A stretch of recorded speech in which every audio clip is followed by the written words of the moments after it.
Hello hello मेरे प्यारे दोस्तों, कैसे हैं आप? आशा करता हूँ अच्छे ही होंगे। आज मैं आपको संतोषी माता की व्रत कथा सुनाने जा रहा हूँ, लेकिन कथा सुनने से पहले चैनल को लाइक और सब्सक्राइब जरूर कर दें, ताकि मैं आपको संतोषी माता की व्रत कथा सुना सकूं। तो सुनते हैं संतोषी माता की व्रत कथा। धन्यवाद। शुक्रवार के दिन मां संतोषी का व्रत पूजन किया जाता है। इस पूजा के दौरान माता की आरती, पूजन तथा अंत में माता की कथा सुनी जाती है। आइए जाने शुक्रवार के दिन की जाने वाली संतोषी माता की कथा। संतोषी माता व्रत कथा। एक बुढ़िया थी, उसके 7 बेटे थे। 6 कमाने वाले थे, जबकि एक निकम्मा था।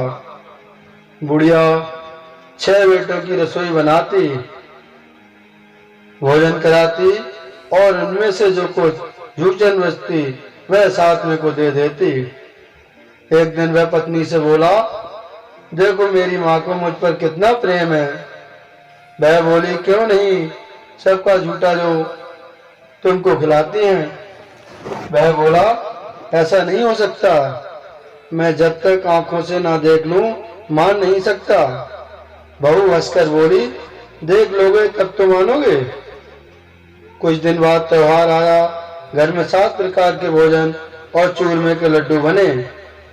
वह जांचने को सिर दुखने का बहाना कर पतला वस्त्र सिर पर ओढ़े रसोई घर में सो गया। वह कपड़े में से सब देखता रहा। 6 भाई भोजन करने आए। उसने देखा माँ ने उनके लिए सुंदर आसन बिछा, नाना प्रकार की रसोई परोसी और आग्रह करके उन्हें जमाया। वह देखता रहा। 6 भोजन करके उठे, तब माँ ने उनकी जूठन थालियों में से लड्डुओं के टुकड़े उठाकर एक लड्डू बनाया। जूठन साफ कर बुढ़िया माँ ने उसे पुकारा, बेटा 6 भाई भोजन कर गए, अब तू ही बाकी है, और तू कब खाएगा। वह कहने लगा, माँ मुझे भोजन नहीं करना, मैं अब परदेश जा रहा हूँ। माँ ने कहा, कल जाता हो तो आज चला जा। वह बोला, हाँ आज ही जा रहा हूँ। ये कहकर वह घर से निकल गया। 7वें बेटे का परदेश जाना। चलते समय पत्नी की याद आ गई। वह गौशाला में कंडे थाप रही थी। वहां जाकर बोला, हम जावे परदेश आवेंगी कुछ काल, तुम रहियो संतोष से धर्म अपनो पाल। वह बोली, जाओ पिया आनंद से हमारो सोच हटाए, राम भरोसे हम रहे ईश्वर तुम्हें सहाय। 2 निशानी आपन देख धरू में दी, सुध मत हमारी विसारियो रखियो मन गंभीर। वह बोला, मेरे पास तो कुछ नहीं, ये अंगूठी है, सो ले लो और अपनी कुछ निशानी मुझे दो। वह बोली, मेरे पास क्या है, ये गोबर भरा हाथ है। ये कहकर उसकी पीठ पर गोबर के हाथ की थाप मार दी। वह चल दिया। चलते चलते दूर देश पहुंचा। परदेश में नौकरी। वहां एक साहूकार की दुकान थी। वहां जाकर कहने लगा, भाई मुझे नौकरी पर रख लो। साहूकार को जरूरत थी, बोला रह जा। लड़के ने पूछा, तनख्वाह क्या दोगे। साहूकार ने कहा, काम देखकर दाम मिलेंगे। साहूकार की नौकरी मिली। वह सुबह 7 बजे से 10 बजे तक की नौकरी बजाने लगा। कुछ दिनों में दुकान का सारा लेन देन, हिसाब किताब, ग्राहकों को माल बेचना, सारा काम करने लगा। साहूकार के 7-8 नौकर थे, वे सब चक्कर खाने लगे। ये तो बहुत होशियार बन गया। सेठ ने भी काम देखा और 3 महीने में ही उसे आधे मुनाफे का हिस्सेदार बना दिया। वह कुछ वर्ष में ही नामी सेठ बन गया और मालिक सारा कारोबार उस पर छोड़कर चला गया। पति की अनुपस्थिति में सास का अत्याचार। इधर उसकी पत्नी को सास ससुर दुख देने लगे, सारी गृहस्थी का काम करा के उसे लकड़ी लेने जंगल में भेजते। इस बीच घर के आटे से जो भूसी निकलती उसकी रोटी बनाकर रख दी जाती और फूटे नारियल की नारियली में पानी। एक दिन वह लकड़ी लेने जा रही थी। रास्ते में बहुत सी स्त्रियां संतोषी माता का व्रत करती दिखाई दी। संतोषी माता का व्रत, वह वहां खड़ी होकर कथा सुनने लगी और पूछा, बहनों तुम किस देवता का व्रत करती हो और उसके करने से क्या फल मिलता है? यदि तुम इस व्रत का विधान मुझे समझाकर कहोगे तो मैं तुम्हारा बड़ा एहसान मानूंगी। तब उनमें से एक स्त्री बोली, सुनो, ये संतोषी माँ का व्रत है। इसके करने से निर्धनता दरिद्रता का नाश होता है और जो कुछ मन में कामना हो सब संतोषी माता की कृपा से पूरी होती है। तब उसने उससे व्रत की विधि पूछी। संतोषी माता व्रत विधि। वह भक्तनी स्त्री बोली, 1.25 आने का गोड़ चना लेना, इच्छा हो तो 5.25 आने का लेना या 1.25 रुपए का भी सहूलियत के अनुसार लाना। बिना परेशानी और श्रद्धा व प्रेम से जितना भी बन पड़े सब आया लाना।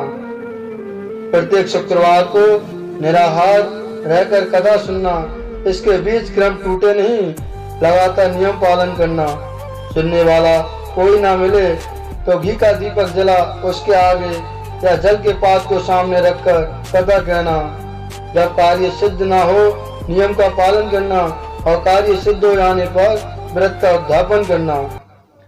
3 मास में माता फल पूरा करती हैं। यदि किसी के ग्रह खोटे भी हों तो भी माता वर्ष भर में कार्य सिद्ध करती हैं। फल सिद्ध होने पर उद्यापन करना चाहिए, बीच में नहीं। उद्यापन में 2.5 सेर आटे का खाजा तथा 80 प्रणाम से खीर तथा चने का साग करना। 8 रंगों को भोजन कराना। जहाँ तक मिले देवर जेठ भाई बंधु के हों, ना मिले तो रिश्तेदारों और आस पड़ोसियों को बुलाना, उन्हें भोजन करा तथा यथाशक्ति दक्षिणा दे। माता का नियम पूरा करना। उस दिन घर में खटाई न खाना। ये सुन बुढ़िया के लड़के की बहू चल दी। व्रत का प्रण करना और माँ संतोषी का दर्शन देना। रास्ते में लकड़ी के बोझ को बेच दिया और उन पैसों से गुड़ चना ले माता के व्रत की तैयारी कर आगे चली और सामने मंदिर देखकर पूछने लगी, ये मंदिर किसका है? सब कहने लगी, संतोषी माता का मंदिर है। ये सुनकर माता के मंदिर में जाकर चरणों में लौटने लगी। दीन हो विनती करने लगी, माँ मैं लिपट अज्ञानी हूँ, व्रत के कुछ भी नियम नहीं जानती, मैं दुखी हूँ। हे माता जगत जननी, मेरा दुख दूर कर, मैं तेरी शरण में हूँ। माता को दया आई। एक शुक्रवार बीता कि दूसरे को उसके पति का पत्र आया और तीसरे शुक्रवार को उसका भेजा हुआ पैसा आ पहुंचा। ये देख जेठ जेठानी मुंह से कोड़ने लगी। लड़के ताने देने लगे। काकी के पास पत्र आने लगे, रुपया आने लगा। अब तो काकी की खातिर बढ़ेगी। बेचारी सरलता से कहती, भैया कागज आवे रुपया आवे हम सब के लिए अच्छा है। ऐसा कहकर आंखों में आंसू भरकर संतोषी माता के मंदिर में मातेश्वरी के चरणों में गिरकर रोने लगी। माँ मैंने तुमसे पैसा कब मांगा है? मुझे पैसे से क्या काम है? मुझे तो अपने सुहाग से काम है। मैं तो अपने स्वामी के दर्शन मांगती हूँ। तब माता ने प्रसन्न होकर कहा, जा बेटी तेरा स्वामी आएगा। यह सुनकर खुशी से बावली होकर घर में जा काम करने लगी। अब संतोषी माँ विचार करने लगी, इस भोली पुत्री को मैंने कह तो दिया कि तेरा पति आएगा, लेकिन कैसे? वह तो उसे स्वप्न में भी याद नहीं करता। उसे याद दिलाने को मुझे ही जाना पड़ेगा। इस तरह माता जी उस बुढ़िया के बेटे के पास जा स्वप्न में प्रकट हो कहने लगी, साहूकार के बेटे सो रहा है या जागता है? वह कहने लगा, माता सोता भी नहीं जागता भी नहीं हूँ। क्यों? कहो क्या आज्ञा है? माँ कहने लगी, तेरे घर बार कुछ है कि नहीं? वह बोला, मेरे पास सब कुछ है, माँ बाप है, बहू है, क्या कमी है? माँ बोली, भोले पुत्र तेरी बहू घोर कष्ट उठा रही है, तेरे माँ बाप उसे परेशानी दे रहे हैं, वह तेरे लिए तरस रही है, तू इसकी सुध ले। वह बोला, हाँ माता जी, ये तो मालूम है, परंतु जाऊं तो कैसे? परदेश की बात है, लेन देन का कोई हिसाब नहीं, कोई जाने का रास्ता नहीं आता, कैसे चला जाऊं? माँ कहने लगी, मेरी बात मान, सवेरे नहा धोकर संतोषी माता का नाम ले, घी का दीपक जला, दंडवत कर दुकान पर जा बैठ। देखते देखते सारा लेन देन चुक जाएगा, जमा का माल बिक जाएगा, सांझ होते होते धन का भारी ढेर लग जाएगा। अब बूढ़े की बात मानकर वह नहा धोकर संतोषी माता को दंडवत घी का दीपक जला दुकान पर जा बैठा। थोड़ी देर में देने वाले रुपया लाने लगे, लेने वाले हिसाब लेने लगे। कोटे में भरे सामान के खरीदार नगद दाम दे सौदा करने लगे। शाम तक धन का भारी ढेर लग गया। मन में माता का नाम ले, चमत्कार देख प्रसन्न हो, घर ले जाने के वास्ते गहना कपड़ा सामान खरीदने लगा। यहाँ काम से निबट तुरंत घर को रवाना हुआ।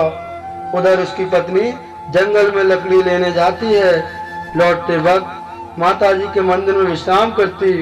वह तो उसके प्रतिदिन रुकने का जो स्थान ठहरा। धूल उड़ती देख वह माता से पूछती है, हे माता, ये धूल कैसी उड़ रही है? माता कहती है, हे पुत्री, तेरा पति आ रहा है, अब तू ऐसा कर, लकड़ियों के 3 बोझ बना ले, एक नदी के किनारे रख और दूसरा मेरे मंदिर पर व तीसरा अपने सिर पर। तेरे पत्नी को लकड़ियों का गट्ठर देख मोह पैदा होगा। वह यहाँ रुकेगा, नाश्ता पानी खाकर माँ से मिलने जाएगा। अब तू लकड़ियों का बोझ उठाकर जाना और चौक में गट्ठर डालकर जोर से आवाज लगाना, लो सासू जी लकड़ियों का गट्ठर लो, भूसे की रोटी दो, नारियल के खेपड़े में पानी दो, आज मेहमान कौन आया है? माता जी बहुत अच्छा कहकर वह प्रसन्न मन से लकड़ियों के 3 गट्ठर बनाई, एक नदी के किनारे पर और एक माता जी के मंदिर पर रखा। इतने में मुसाफिर आ पहुंचा। सूखी लकड़ी देख उसकी इच्छा उत्पन्न हुई कि हम यहीं पर विश्राम करें और भोजन बनाकर खा पी कर गाँव जाएं। इसी तरह रुककर भोजन बना, विश्राम करके गांव को गया, सबसे प्रेम से मिला। उसी समय सिर पर लकड़ी का गट्ठर लिए वह उतावली सी आती है। लकड़ियों का भारी बोझ आंगन में डालकर जोर से 3 आवाज देती है, लो सासू जी लकड़ियों का गट्ठर लो, भूसे की रोटी दो, आज मेहमान कौन आया है? यह सुनकर उसकी सास बाहर आकर अपने दिए हुए कष्टों को भुलाने हेतु कहती है, बहू ऐसा क्यों कहती हो? तेरा मालिक ही तो आया है, आ बैठ, मीठा भात खा, भोजन कर, कपड़े गहने पहन। उसकी आवाज सुन उसका पति बाहर आता है। अंगूठी देख व्याकुल हो जाता है। माँ से पूछता है, माँ ये कौन है? माँ बोली, बेटा ये तेरी बहू है, जब से तू गया है तब से सारे गांव में भटकती फिरती है, घर का काम काज कुछ करती नहीं, 4 पहर आकर खा जाती है। वह बोला, ठीक है माँ, मैंने इसे भी देखा और तुम्हें भी, अब दूसरे घर की ताली दो, उसमें रहूंगा। माँ बोली, ठीक है, जैसे तेरी मर्जी। तब वह दूसरे मकान की 3री मंजिल का कमरा खोल सारा सामान जमाया। एक दिन में राजा के महल जैसा ठाट बाट बन गया। अब क्या था, बहुत सुख भोगने लगी। इतने में शुक्रवार आया। शुक्रवार व्रत के उद्यापन में हुई भूल, किया खटाई का इस्तेमाल। उसने पति से कहा, मुझे संतोषी माता के व्रत का उद्यापन करना है। पति बोला, खुशी से कर लो। वह उद्यापन की तैयारी करने लगी। जेठानी के लड़कों को भोजन के लिए कहने गई, उन्होंने मंजूर किया, परंतु पीछे से जेठानी ने अपने बच्चों को सिखाया, देखो भोजन के समय खटाई मांगना, जिससे इसका उद्यापन पूरा ना हो। लड़के जीमने आए, खीर खाना पेट भर खाया, परंतु बाद में खाते ही कहने लगे, हमें खटाई दो, खीर खाना हमको नहीं भाता, देखकर रुचि होती है। वह कहने लगी, भाई खटाई किसी को नहीं दी जाएगी, ये तो संतोषी माता का प्रसाद है। लड़के उठ खड़े हुए, बोले, पैसा लाओ, भोली बहू को जानती नहीं थी, उन्हें पैसे दे दिए। लड़के उसी समय हट करके इमली खटाई ले खाने लगे। ये देखकर बहू पर माताजी ने कोप किया। राजा के दूध उसके पति को पकड़ ले गए। जेठ जेठानी मन माने वचन कहने लगे, लूट लूट कर धन इकट्ठा कर लाया है, अब सब मालूम पड़ जाएगा जब जेल की मार खाएगा। बहू से सहन नहीं हुए, माँ संतोषी से माफी मांगी। रोती हुई माताजी के मंदिर गई, कहने लगी, हे माता, तुमने क्या किया? हंसाकर अब भक्तों को रुलाने लगी। माता बोली, बेटी, तूने उद्यापन करके मेरा व्रत भंग किया है। वह कहने लगी, माता, मैंने कुछ अपराध किया है, मैंने तो भूल से लड़कों को पैसे दे दिए थे, मुझे क्षमा करो, मैं फिर तुम्हारा उद्यापन करूंगी।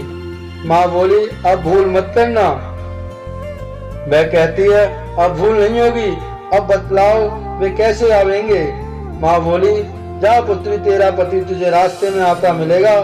वह निकली, राह में पति आ मिलता है।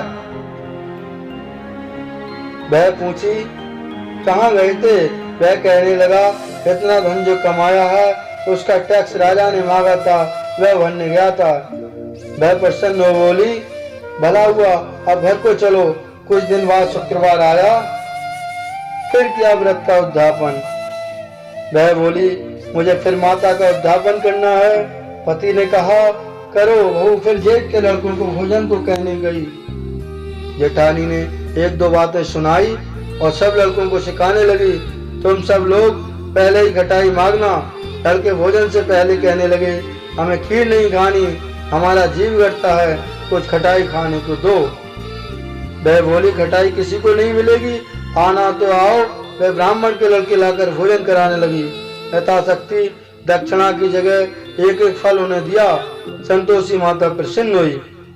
संतोषी माता का फल, माता की कृपा होते ही 9वें मास में उसके चंद्रमा के समान सुंदर पुत्र प्राप्त हुआ। पुत्र को पाकर प्रतिदिन माता जी के मंदिर को जाने लगी। माँ ने सोचा, ये रोज आती है, आज क्यों ना इसके घर चलूं। ये विचार कर माता ने भयानक रूप बनाया। गुड़ चने से सना मुख, ऊपर सूंड के समान होंठ, उस पर मक्खियां भिन भिन कर रही थीं। देहली पर पैर रखते हुए उसके साथ चिल्लाई, देखो रे, कोई चुड़ैल डांकनी चली आ रही है, लड़कों से भगाओ नहीं तो किसी को खा जाएगी। लड़के भागने लगे, चिल्लाकर खिड़की बंद करने लगे। वह रोशनदान में से देख रही थी। प्रसन्नता से पगली बन चिल्लाने लगी, आज मेरी माताजी मेरे घर आई हैं। वह बच्चे को दूध पीने से हटाती है, इतने में सास का क्रोध फट पड़ा। वह बोली, क्या उतावली हुई है? बच्चे को पटक दिया। इतने में माँ के प्रताप से लड़के ही लड़के नजर आने लगे। वह बोली, माँ, मैं जिसका व्रत करती हूँ ये संतोषी माता हैं। सबने माता जी के चरण पकड़ लिए और विनती कर कहने लगी, हे माता, हम मूर्ख हैं, अज्ञानी हैं, तुम्हारे व्रत की हम नहीं जानते। व्रत भंग कर हमने बड़ा अपराध किया है। जग माता, आप हमारा अपराध क्षमा करो। इस प्रकार माता प्रसन्न हुई। बहू को प्रसन्न हो, फल जैसा फल दिया वैसा माता सबको दे, जो पड़े उसका मनोरथ पूर्ण हो। बोलो संतोषी माता की जय। संतोषी माता व्रत समाप्त होती है कथा।